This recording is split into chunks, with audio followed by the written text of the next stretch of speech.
Most people believe prices only go up when demand increases. More buyers mean higher prices, fewer buyers should mean lower prices. That idea makes sense in theory, but in real life, prices often keep rising even when demand falls. People buy less, spend less, and still feel like everything gets more expensive. So why does this happen? To understand this, we need to look beyond consumers and focus on how modern economies actually work. Costs don't fall as fast as demand. The first reason is costs. When demand slows down, many business costs do not fall. Rent, energy, insurance, debt payments, taxes, and logistics usually stay the same or increase. A restaurant can't tell the landlord to lower rent because fewer people are eating out. A factory can't stop paying interest on its loans because sales slowed down. Businesses don't set prices based only on demand. They set prices based on survival.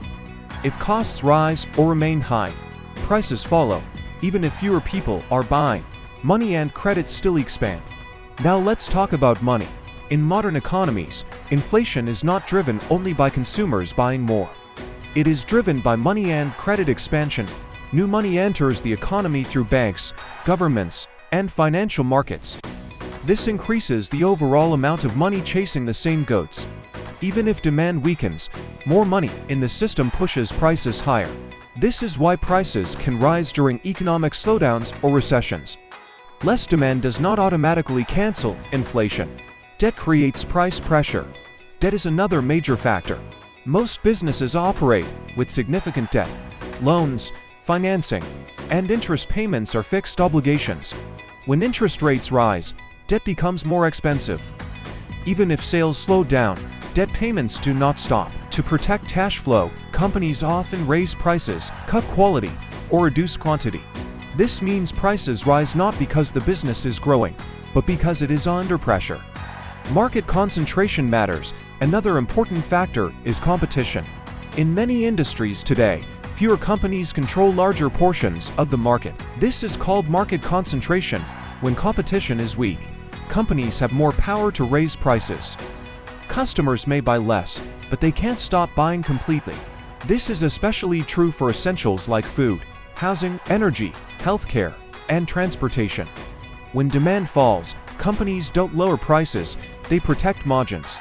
Expectations push prices up. Expectations also play a big role. If businesses expect inflation to continue, they raise prices in advance. They don't wait for costs to increase. They price for what they believe will happen next. This behavior reinforces inflation. Prices rise because everyone expects them to rise. Inflation becomes a self-feeding cycle. Shrinkflation hides the real increase. Sometimes prices don't rise visibly. Instead, value falls, products get smaller, quality declines, services are reduced. This is known as shrinkflation. You pay the same or more, but you get less. So even when demand falls, prices don't really go down, value does. Wages lag behind prices. Another reason inflation feels worse is wages. Salaries adjust slowly. Prices adjust fast. Even if demand falls, wages rarely increase to compensate for higher costs. This creates the feeling of falling behind, even when you are spending less. Why the old rules feel broken? People are taught simple rules. High demand raises prices, low demand lowers prices.